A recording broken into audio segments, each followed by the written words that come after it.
Welcome to Penrose Learning, where we make understanding easy.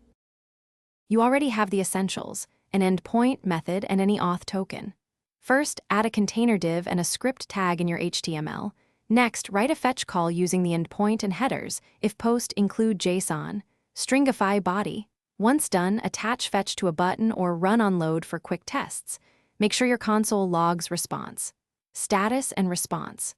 Okay, so you see success at once. This immediate feedback helps you iterate quickly without full UI wiring. Once you receive a successful response, await response. JSON, and then inspect the shape of the object. You'll want to guard against non-JSON or error statuses, so check response. OK first. Then map array items to DOM nodes.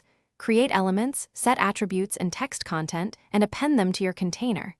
If you need repeated UI, use a template string or a template element for structure. Make sure to sanitize any user-provided fields before inserting into inner HTML to avoid injection.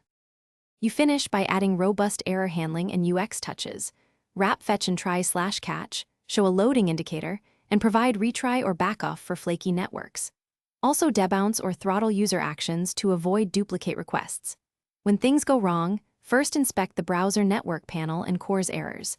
If the server returns 4xx/5xx, verify auth headers and payload shape. If responses are empty, log raw text before parsing. This focus triage usually. Thanks for watching. If this was helpful, leave a like and consider subscribing. See you next time.